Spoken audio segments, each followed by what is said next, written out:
A animação é uma forma bem divertida de contar uma história que é trágica.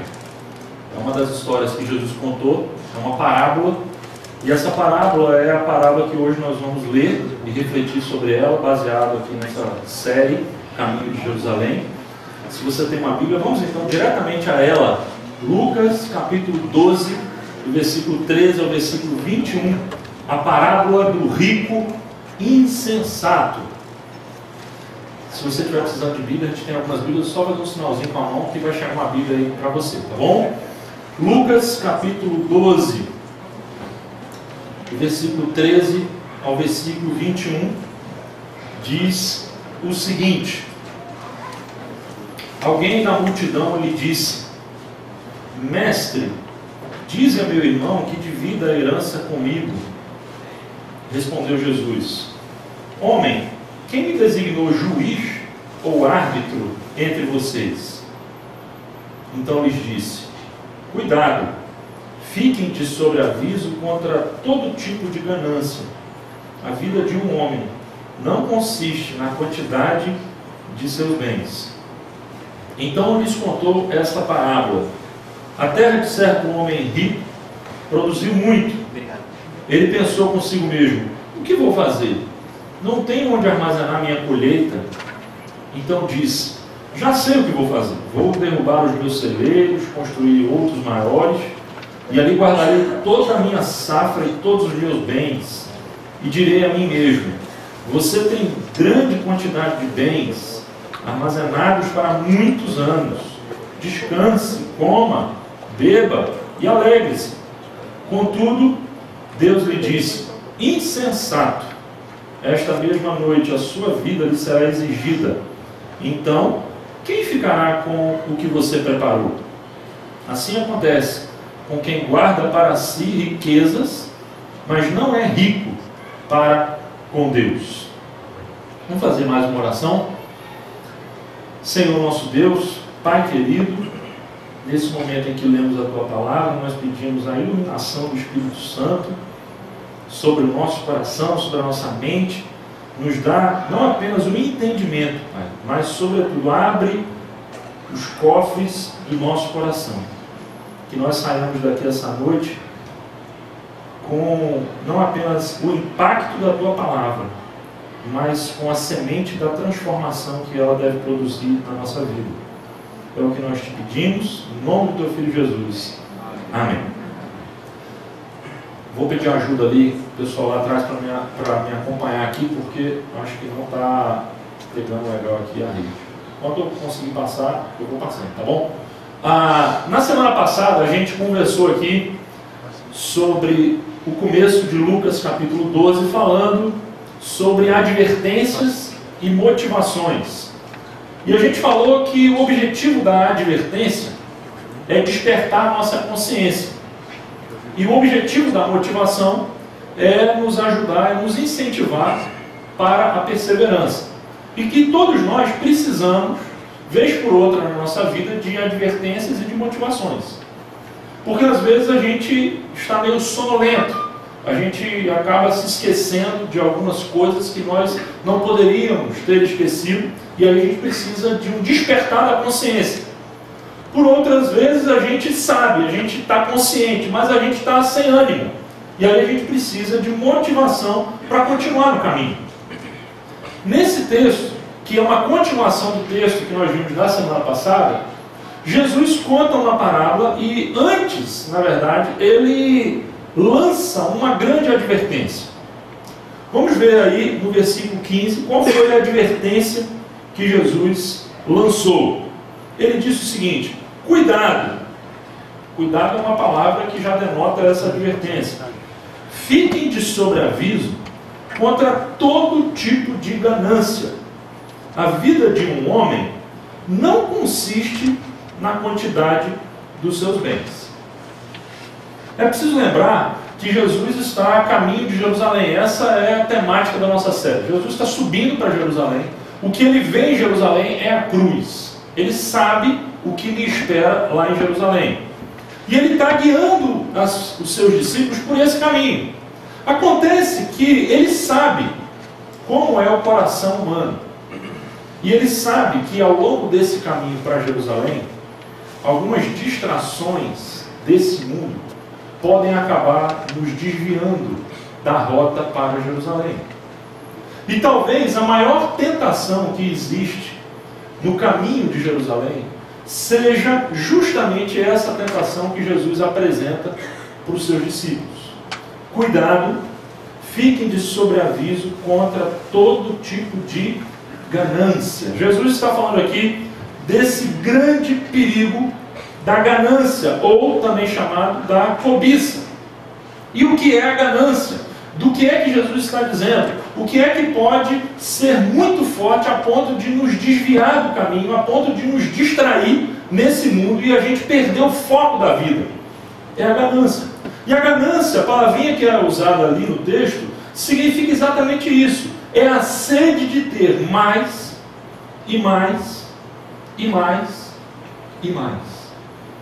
É aquele desejo insaciável de ter mais e mais e mais. Jesus está falando que existe aí no coração do homem uma vulnerabilidade para essa tentação da ganância, de medir a vida pelas coisas que você consegue ajuntar em termos de bens materiais ou em termos de poder. E Jesus então vai dar uma simples razão pela qual nós devemos ter muito cuidado com o perigo da ganância. Ele vai dizer: a vida de um homem não consiste na quantidade dos seus bens. O que ele está querendo dizer? Jesus está aqui falando sobre a vida. Ele está dizendo o que é a vida. Ele está falando que se a gente tiver que medir a vida de alguém, se a gente tiver que saber o que realiza plenamente nessa vida, não vai ser pela quantidade dos bens. Ele está falando aqui sobre uma questão filosófica de muitos anos, de talvez milhares de anos, que é a busca do ser humano pelo sentido e pelo propósito da vida. O que é que nessa vida pode realmente valer a pena? O que é que faz a nossa vida valer a pena? Como é que nós podemos aproveitar a nossa vida? Como é que nós podemos chegar no final da vida e no leito de morte, olhar para trás e dizer: poxa, a minha vida valeu a pena, não foi um desperdício?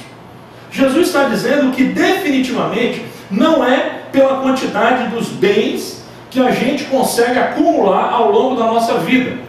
Ou seja, você pode acumular muitos bens, você pode acumular um grande tesouro e ainda assim chegar ao final da vida com a sensação de que eu errei o caminho.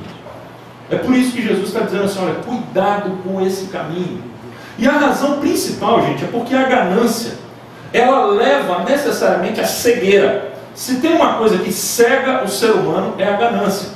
A ganância é como uma espécie de armadilha, é como uma espécie de tentação que não só nos tira do caminho, mas nos cega. Quando você está querendo muito ter algo, você simplesmente fica cego para toda a racionalidade, para tudo mais que está ao seu redor. O apóstolo Paulo falou sobre o perigo da ganância. E olha só como ele disse. Olha só o que ele escreveu para o jovem Timóteo. O texto está ali.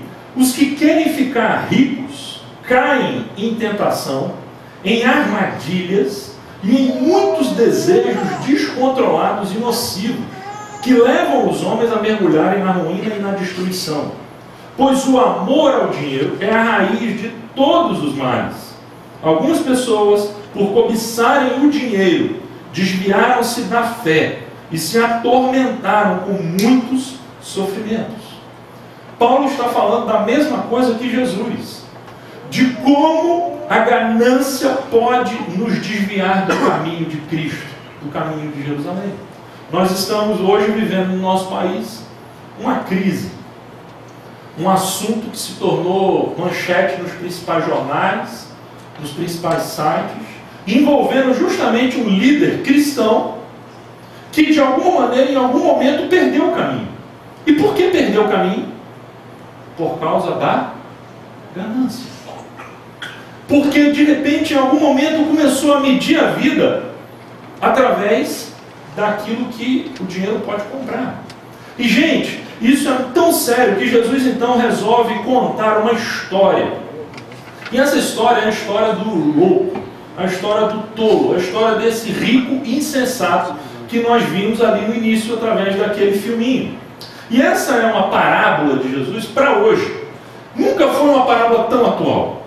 Nós temos muitos filmes que mostram aquele sujeito dentro de um templo com um tesouro enorme, o templo desabando, e ele não é capaz de largar o tesouro para fugir e preservar a sua vida. Ele acaba morrendo ali com dinheiro cheio de dinheiro nas suas mãos. Ele morre.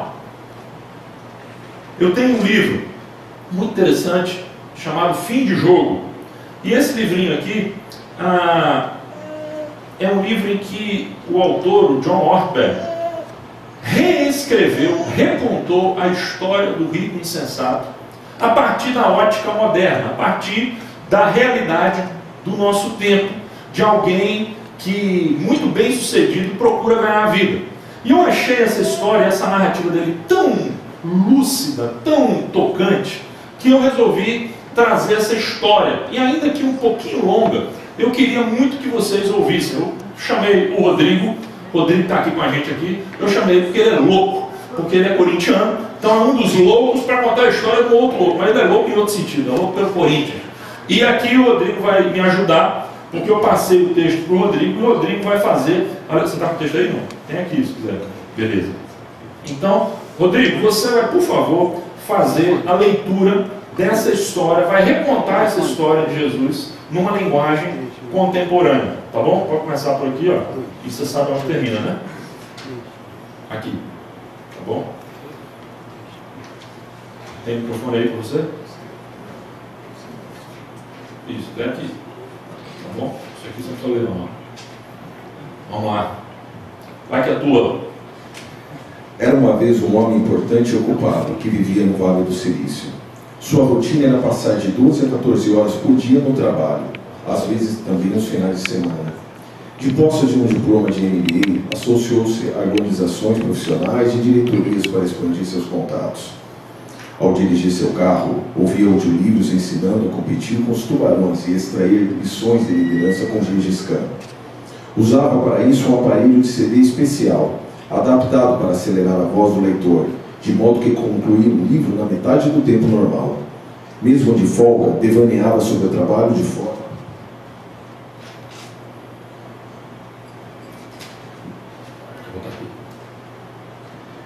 que sua ocupação tornasse também sua preocupação. Considerava a semana de 48 horas uma ideia tão boa que com frequência cumpria 2 vezes em 7 dias. A esposa tentou fazê-lo diminuir o tempo, lembrar o que fazia, que tinha uma família. Ele sabia que já não eram tão próximos como antes. Não fora sua intenção afastar-se.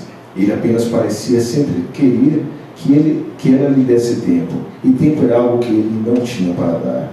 Deixava tudo no escritório. Tinha uma vaga consciência de que os filhos estavam crescendo e de que estava perdendo isso. De vez em quando seus filhos reclamavam dos livros que o pai não lia para eles, do esconde-esconde que não brincava com eles, das refeições que não fazia com eles. Depois de algum tempo, no entanto, pararam de reclamar por deixarem de acalentar a esperança de que suas vidas pudessem ser diferentes. Estarem mais disponível para eles dentro de 6 meses, mais ou menos, tentava convencer-se, quando as coisas acalmarem. Embora fosse um sujeito brilhante, não parecia notar que as coisas nunca acalmavam. De qualquer forma, pensava, quando se sentia culpado: faço tudo isso para o bem deles. E ninguém o conhecia ou o amava o suficiente para dizer a verdade. Ele sabia que não estava cuidando muito bem do próprio corpo. Seu médico o advertiu de que apresentava sinais muito sérios de alerta: pressão sanguínea elevada, colesterol alto, e mandou-o cortar os bolinhos de chocolate e a carne vermelha e a começar um programa de exercícios, razão pela qual ele parou de ir ao médico. Ainda terei tempo mais que suficiente para isso, calculou, quando as coisas estiverem mais calmas. Reconhecia haver um desequilíbrio em sua vida. A esposa reclamava por ele não ir à igreja. Tinha uma no fim da rua em que morava. Pretendia ir, mas as manhãs de domingo eram sua única chance para dormir de verdade. Orgulhava-se de ser um homem prático, vivendo no mundo real em que o dinheiro é que importava. Além do mais, por ser espiritual sem ir à igreja, posso ser espiritual sem ir à igreja, raciocinava. Terei tempo suficiente para esse tipo de coisa quando tudo se acalmar. Certo dia, um representante da matriz de sua empresa foi visitá-lo. Você não vai acreditar, mas expandimos de tal maneira esse ano que está até difícil de acompanhar. Um verdadeiro milagre. Essa é a oportunidade de nossas vidas. Se aproveitarmos o momento, estaremos com a vida feita, mas isso exigirá grandes mudanças. Problemas de estoque vêm nos causando algumas dores de cabeça que você nem queira saber. Os pedidos chegam tão rápido que a produção não está conseguindo atender a demanda. O software que utilizamos é um terror de tão defasado. Se não reestruturarmos a operação de cima a baixo, será um desastre.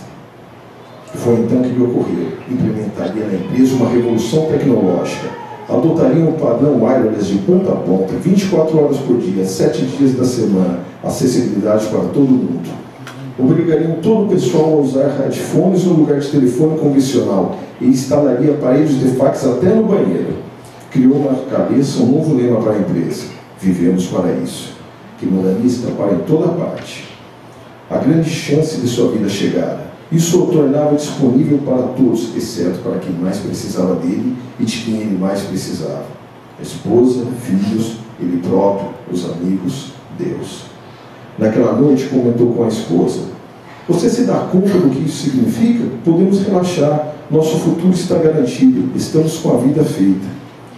Eu conheço o mercado, já pensei em tudo, antecipei cada possível surpresa. Isso significa estabilidade financeira.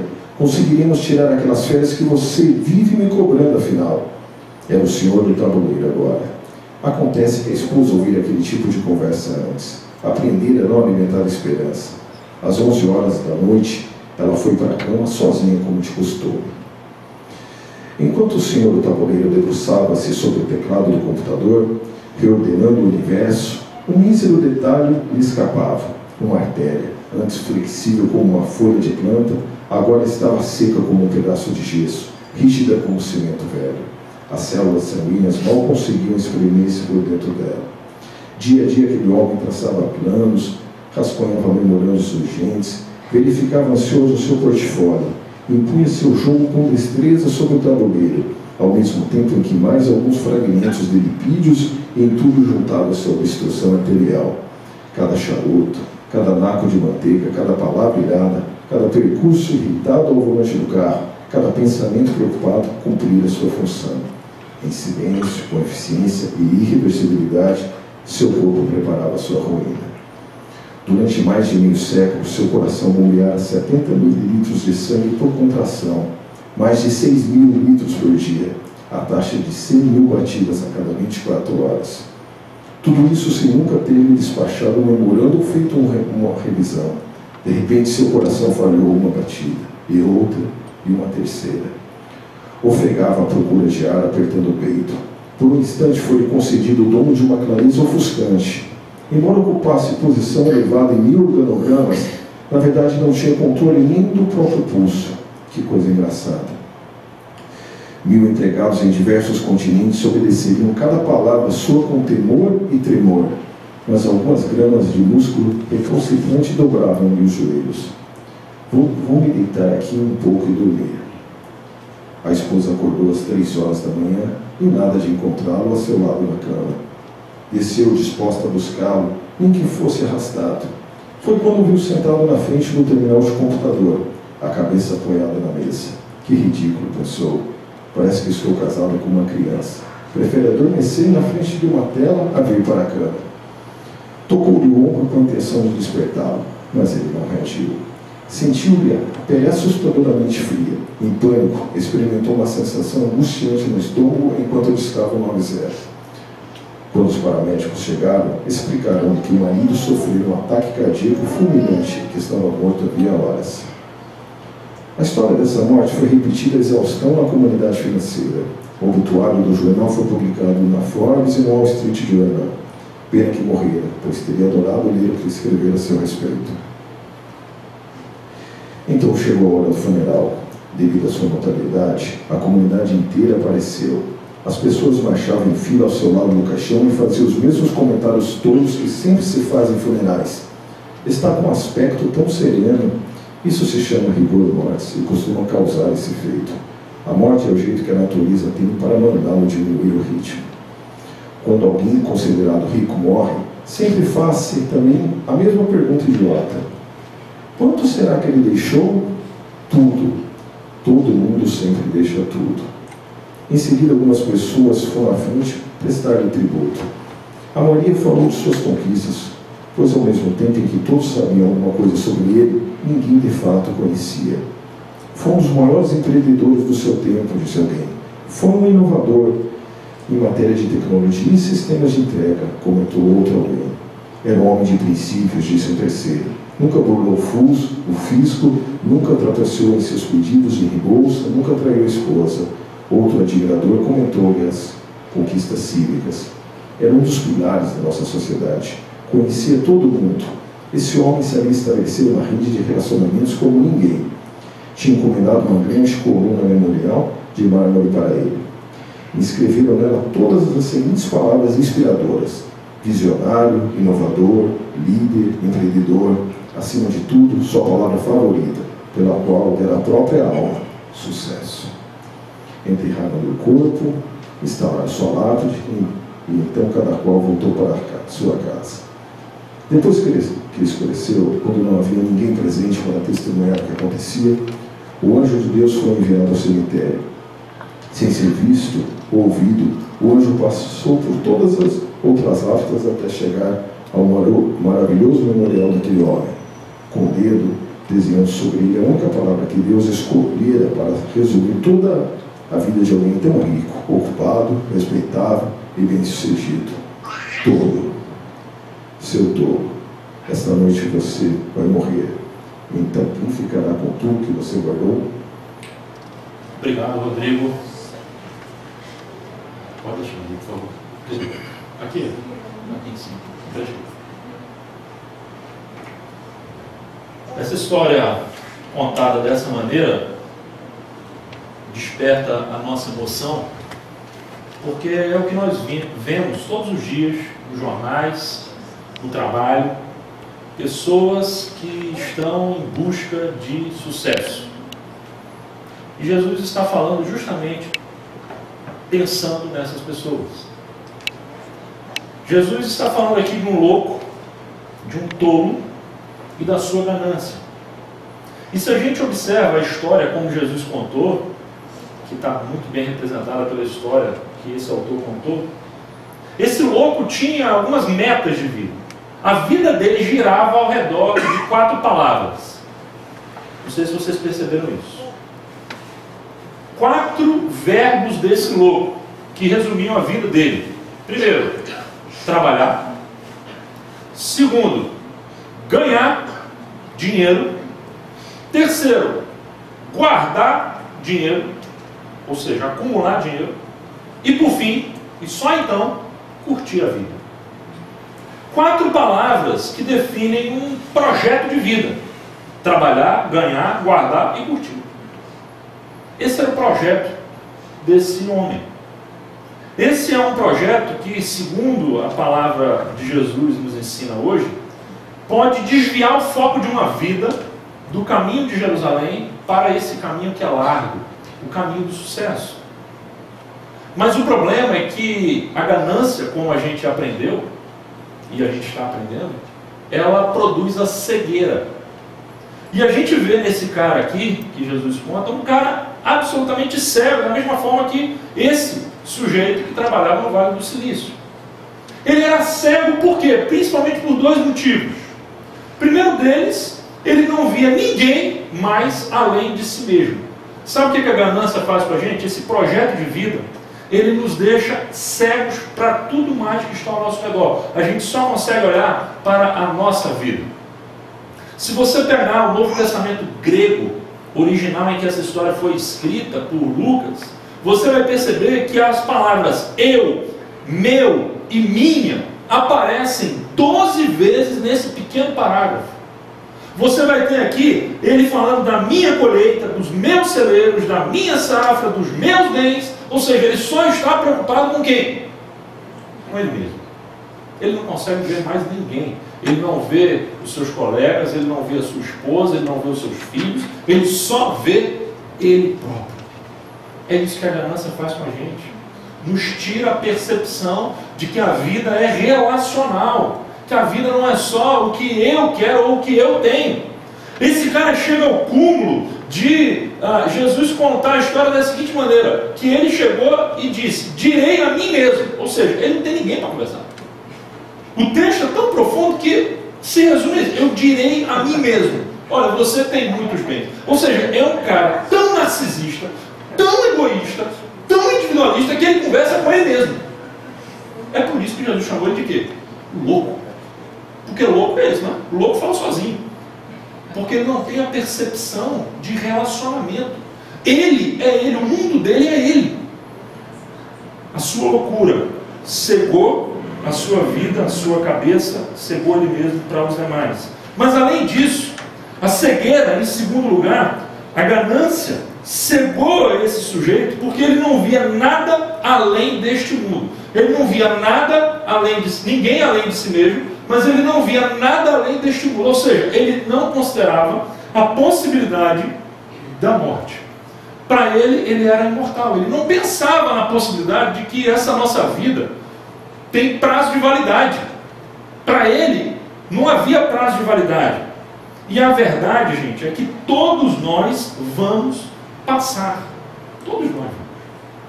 E o que é mais duro é que nenhum de nós sabe a hora que isso vai acontecer. Todos nós vamos passar. E a falta de percepção de que a nossa vida não é, e que a verdadeira vida não é simplesmente isso aqui, que existe algo mais, faz de alguém, nas palavras de Jesus, um louco. Ele perde o caminho. Porque o caminho de Jerusalém, gente, é um caminho que vaza para a eternidade. Não é um caminho restrito ao nosso mundo. Eu tenho aqui uma historinha de um sábio idoso que falava com um jovem sonhador e ambicioso. E o jovem dizia assim: eu vou me preparar para uma profissão. O sábio perguntou: e depois? E depois eu vou montar um negócio. O sábio perguntou: e depois? E depois eu vou fazer uma fortuna, vou ficar rico. E o sábio perguntou: e depois? Aí ele disse: bom, aí eu suponho que já muito velho eu vou, com a minha fortuna acumulada, poder descansar, ter uma vida muito agradável, confortável, curtir a vida, viver de renda. E aí o sábio perguntou: e depois? Aí ele falou: bom, eu suponho que algum dia eu terei que morrer. E o sábio perguntou: e depois? E aquele jovem silenciou no desespero. É isso que acontece quando a nossa vida é vista de curto prazo. Todos nós vamos passar. E Jesus está falando: olha, você está num caminho que te leva para uma eternidade segura, ou você está num caminho que te leva para uma falta de perspectiva da eternidade? Esse cara, ele não via nada mais além deste mundo. Ele não percebeu que todos nós vamos passar, e principalmente que todos nós sempre vamos deixar tudo. Eu gostei muito da frase quando ele disse assim, que é o que acontece quando a gente vê uma pessoa muito rica morrendo, e aí a gente pergunta: quanto será que ele deixou? E a resposta é a mesma para todo mundo, sendo rico ou pobre. Deixou o quê? Tudo. É simples. Todo mundo sempre deixa tudo. Você não vai levar nada. A gente vai deixar tudo. Existe uma frase que é dolorosa, mas é um humor bem esquisito, que diz aqui o seguinte: o executivo que trabalha de 8 a 18 horas todos os dias será lembrado com carinho pelo próximo marido da sua esposa. A frase é dura, mas é verdadeira. Você não concorda comigo? Criou uma fortuna para o próximo marido da mulher. É a história desse louco. Uma fortuna para o próximo, porque para ele não vai ser. Todos nós vamos deixar tudo. Esse cara era louco porque ele não conseguia ver nada além. A pergunta de Jesus no final: essa noite, essa mesma noite, a sua vida lhe será exigida. Então, quem ficará com o que você preparou? Com tudo aquilo pelo qual você sonhou a sua vida inteira. Se a sua maior ambição é acumular, quem é que vai ficar com isso? Porque você não vai ser. E aí então vem a moral da história. A história é curtinha, então a moral simples e direta. Qual é a moral da história? Assim acontece com quem guarda para si riquezas, mas não é rico para com Deus. Jesus estabelece aqui um princípio muito interessante. É que você pode ser profundamente rico para este mundo e ser um miserável diante de Deus. E você pode ser miserável diante desse mundo e ser rico aos olhos de Deus. O que Jesus está lançando aqui é a seguinte pergunta: como é que você mede a sua riqueza? Você mede em relação ao mundo, à opinião das pessoas, ou você mede a sua riqueza em relação a Deus e aos valores da eternidade? Quem é que avaliza? Quem é o avaliador aí da sua riqueza? A pergunta poderia ser dita de outra maneira: o que Deus dirá no dia da sua morte? O que mais me impactou nessa releitura dessa parábola foi quando ele disse que no dia da morte daquele louco, daquele tolo, várias pessoas da comunidade empresarial, executivos, vieram ao seu funeral e trouxeram uma placa de mármore com as palavras que simbolizavam a vida daquele sujeito. E naquelas palavras, naquela lápide, estava escrito: visionário, líder, inovador, sucesso. Eram palavras que descreviam a vida dessa pessoa. Eu acredito que qualquer pessoa hoje gostaria de morrer, quer dizer, você não ia saber disso, mas iam trazer para você uma placa com esses dizeres. E aí o texto diz que no meio da noite, quando o cemitério já estava fechado, vem um anjo de Deus e ele escreve uma outra palavrinha ali. A palavrinha, qual foi? Tolo. Ele não diz assim: ó, você foi mal, você foi bom, você fez muita coisa boa, fez muita coisa... Não, ele simplesmente diz: tolo.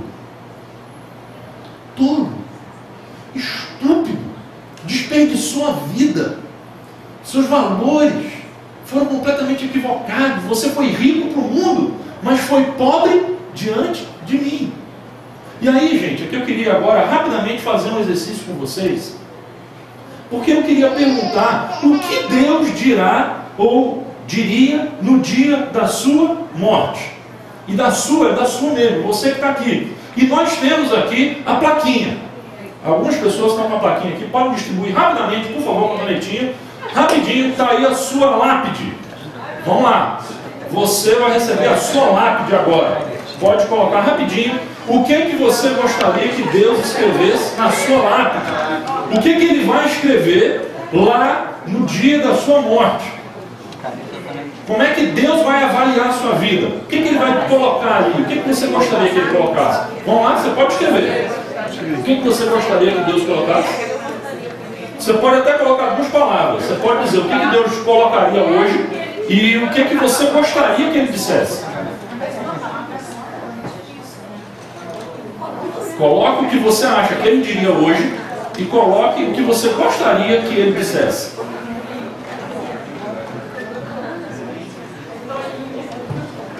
Tolinha? Vamos lá?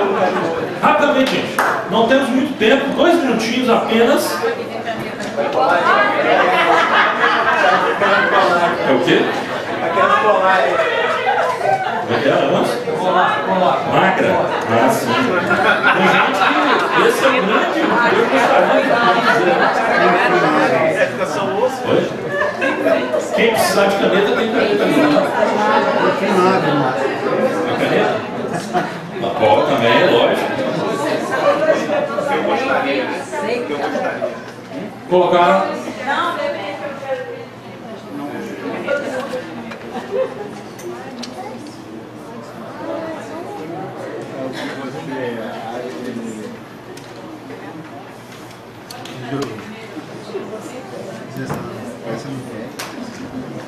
Você não vai precisar me dizer o que você respondeu. Mas eu gostaria que você levasse essa palavrinha e essa lápide para sua casa. Eu gostaria que você levasse isso para sua casa. Oi? Você pode colocar duas palavras. A primeira palavra é o que você acha que hoje, baseado na sua vida, Deus ia colocar. E segundo, é a palavra que você gostaria que Ele colocasse, ainda que não seja hoje a palavra que você acha que Ele colocaria. Tá bom?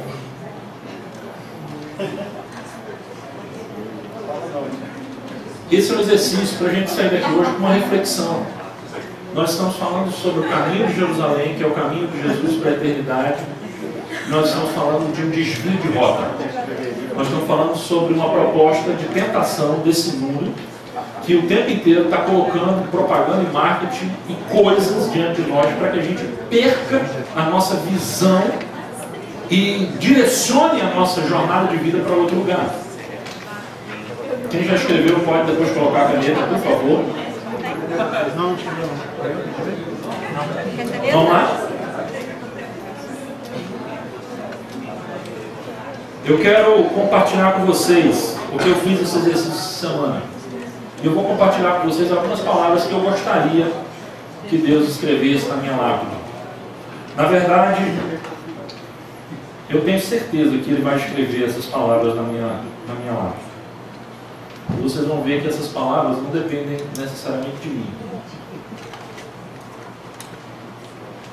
Eu tenho a esperança de que Deus escreva amado, que Deus escreva amigo, que Deus escreva perdoado, que Deus escreva salvo, que Ele escreva também redimido e por fim que Ele escreva filho.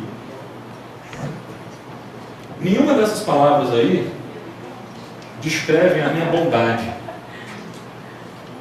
Nenhuma dessas palavras descreve aquilo que eu fiz de bom para Ele.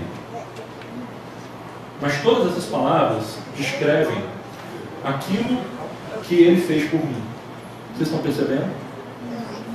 Todas essas palavras descrevem aquilo que é a proposta dele para a minha vida. A pergunta não é se necessariamente Ele está disposto a escrever essas palavras. A pergunta é se eu estou consciente dessas palavras. Se eu estou consciente de que o que Deus quer para a minha vida é escrever essas palavras. Se eu não tenho me enveredado por um caminho de sedução desse mundo, das coisas desse mundo, que eu tenho esquecido essas palavras. É por isso que logo depois o texto tem uma segunda parte, nós não vamos ter tempo aqui de ler essa segunda parte, que fala sobre as preocupações da vida, mas existe um versículo apenas que completa o que nós vimos hoje. Quando, logo depois dele dizer assim acontece com quem guarda para si riquezas, mas não é rico para com Deus, ele vai escrever um pouco mais abaixo o seguinte: façam para vocês bolsas que não se gastem com o tempo, um tesouro nos céus que não se acabe, onde ladrão algum chega perto e nenhuma traça destrói. Ser rico para com Deus significa isso. Significa você seguir a sua vida e investir a sua vida num projeto que acumule tesouro, não neste mundo, mas que acumule tesouro para você na eternidade, porque é para lá que nós vamos. A pergunta que fica para a gente encerrar essa reflexão, e na verdade não é uma pergunta, é um apelo, que é um apelo de Jesus, é muito simples. Não desperdice a sua vida. Não saia do caminho. Não desvie o foco. Abre o olho. Será que em algum momento da sua trajetória você foi seduzido por alguma proposta de sucesso, ou de poder, ou de ter, ou de acumular, que de repente você perdeu os olhos e se cegou para a verdadeira proposta da vida? Jesus disse: a vida de um homem não consiste da quantidade de bens que ele acumula. Não é essa a vida. A vida significa abrir os olhos para a eternidade, ser rico para com Deus. E a proposta de Deus é muito simples: é amá-lo acima de todas as coisas e amar o próximo como Ele nos ensinou, como se fosse nós mesmos. Essa é a proposta. Ou seja, o amor é o que define sucesso do ponto de vista de Deus. O amor é que define se alguém é rico para com Deus ou não é. Se você ainda não aprendeu a amar, ou se você não ama, é porque de alguma maneira você ainda é muito pobre. E todos nós precisamos aprender a amar a Deus em primeiro lugar, amá-lo e obedecê-lo, porque a obediência é o fruto do amor. E em segundo lugar, amar o nosso próximo como a nós mesmos. Cuidado, é o que Jesus diz. Cuidado, fiquem de sobreaviso contra todo tipo de ganância, porque a vida de um homem não consiste na quantidade dos seus bens. Vamos fazer uma oração? Senhor nosso Deus, nós estamos aqui hoje diante da Tua Palavra com essa reflexão que nos chama de volta para o caminho de Jerusalém. Queremos reconhecer, Pai, que na nossa vida, vez por outra, nós acabamos desviando o foco e cedemos às tentações desse mundo, aos caminhos que esse mundo apresenta para a gente como sendo os caminhos da vida. Mas nós queremos que o Senhor hoje abra os nossos olhos, que nenhum de nós saia daqui cego pela ganância, mas enxergando de fato o caminho da vida eterna. Que nós não sejamos como esse tolo que desperdiçou a sua vida, que pensando apenas em si mesmo e pensando apenas neste mundo, se perdeu, desperdiçou a sua vida numa grande ilusão. Foi tolo, louco, insensato.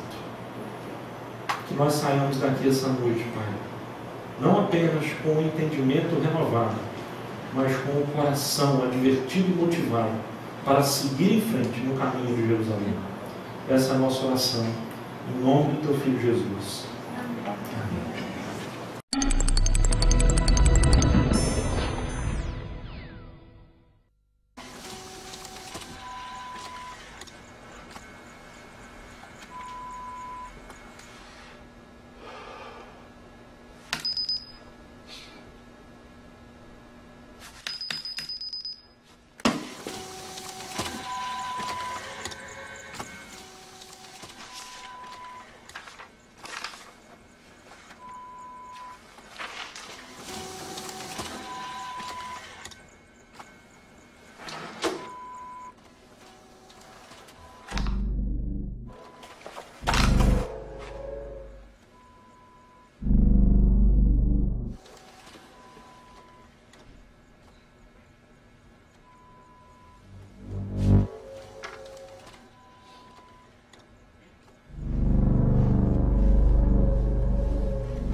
não. Sai dessa, bicho, onde se perdeu. Essa noite pedirão a tua alma. Vem com calma, sai do trauma. Tem alguém batendo palma por te ver assim. De que valeu a tua vida desvairada? Pé na estrada terminada e a mochila carregada com os pecados teus.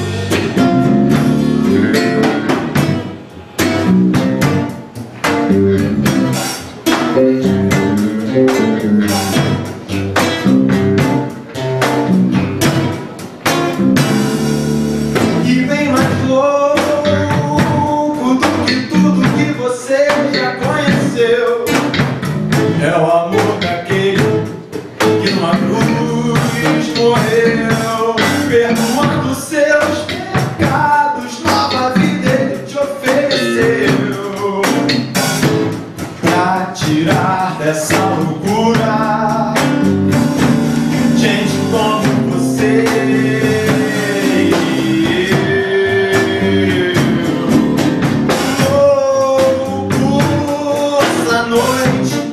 Pedirão a tua alma. Vem com calma, sabe o trauma. Tem alguém batendo palma por te ver assim. De que valeu a tua vida desvairada? Pé na estrada, deu em nada e a mochila carregada com os pecados.